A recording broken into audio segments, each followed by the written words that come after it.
నమస్తే అండి, నేను మాషి. నా ఛానల్కి స్వాగతం. ఈరోజు నేను మీకు చూపించబోయే రెసిపీ డబుల్ కా మీఠా. ఈ డబుల్ కా మీఠా అనేది ఒక బెస్ట్ స్వీట్ అండి. ఇది ఒక డెలీషియస్ హైదరాబాదీ స్వీట్ పుడ్డింగ్ అండి. కొన్ని భారతీయ రాష్ట్రాల్లో బ్రెడ్ లేదా పావును డబల్ రోటీ అని అంటారండి. అందుకే దీనిని డబుల్ కా మీఠా అనే పేరు వచ్చింది. నేతిలో వేయించిన బ్రెడ్కు షుగరు, మిల్క్, అంతేకాకుండా చిక్కటి పాలు, నట్స్ కలిపి చేసే ఈ వంటకం ఎవరికైనా ఇట్టే నచ్చుతుందండి. దీనికోసం మందపాటి కడాయిలో 1/2 లీటర్ చిక్కటి పాలు వేడి చేద్దామండి. ఈ స్వీట్ కోసం నేను 5 బ్రెడ్ స్లైసెస్ తీసుకున్నానండి. ఇది మిల్క్ బ్రెడ్డే అండి. ఈ బ్రెడ్ని తీసుకున్న తర్వాత నేను చూపిస్తున్నట్లే ఇలా బ్రౌన్గా ఉన్న ఎడ్జెస్నంతా కట్ చేసుకోవాలి. ఇలా అంతా కట్ చేసిన తర్వాత వీటిని క్యూబ్స్గా కట్ చేసుకోవాలి. మనం తీసుకున్న అన్ని బ్రెడ్ని ఇలా క్యూబ్స్గానే కట్ చేసుకోవాలండి. ఇలా కట్ చేసిన ఎడ్జెస్ని కాసేపు ఎండలో ఉంచి మిక్సీ జార్లో జస్ట్ ఆన్ అండ్ ఆఫ్ చేస్తే బ్రెడ్ క్రమ్స్ రెడీ అవుతాయండి. ఇలా కట్ చేసిన క్యూబ్స్ని ఒక 15 మినిట్స్ ఫ్యాన్ గాలికి ఉంచి ఆరనివ్వాలండి. దీనిలో తడి అంతా ఆరిపోవాలి. మరుగుతున్న పాలల్లో వస్తున్న మీగడని ఇలా సైడ్స్ అంటూ పాలని అలాగే మరగనివ్వాలి. దీనిలోకే ఒక చిటికెడు కుంకుమ పువ్వు వేసుకుందామండి. ఇలా అంతా కలుపుకొని పాలని మరగనివ్వాలండి. మరో కడాయిలో ఒక 2 టేబుల్ స్పూన్లు అంటే 1/2 కప్పు నెయ్యి వేసుకొని కరగనివ్వాలండి.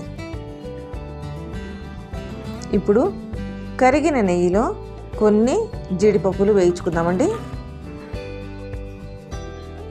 చిన్న మంట మీద ఇలా దోరగా వేయించుకోవాలి.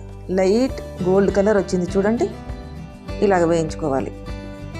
అదే నెయ్యిలో కొన్ని కిస్మిస్ కూడా వేయించుకుందామండి. ఇలా వేయించిన ఈ కిస్మిస్ను కూడా వేరే ప్లేట్లోకి తీసేసుకుందాము.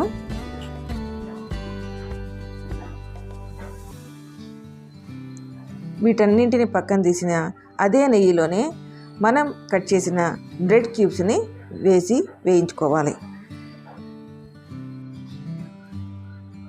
ఏమాత్రం మాడిపోకుండా మంచి గోల్డ్ కలర్ రావాలి చూడండి.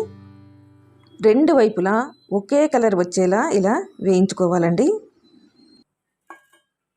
వేయించిన బ్రెడ్ క్యూబ్స్ని కూడా వేరే ప్లేట్లో తీసేసుకుందామండి.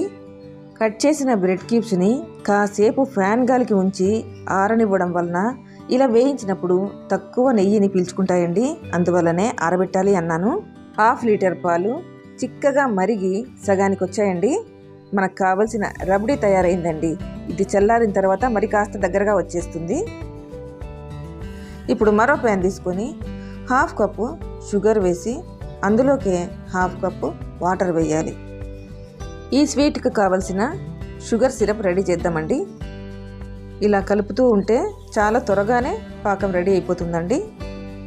ఇలా ముట్టుకుంటే కొంచెం అతుక్కునేలాగా ఉంటే సరిపోతుంది. ఇంత మాత్రం చాలండి. దీనిలోకే ఇలాచీ పౌడర్ వేసేద్దాము.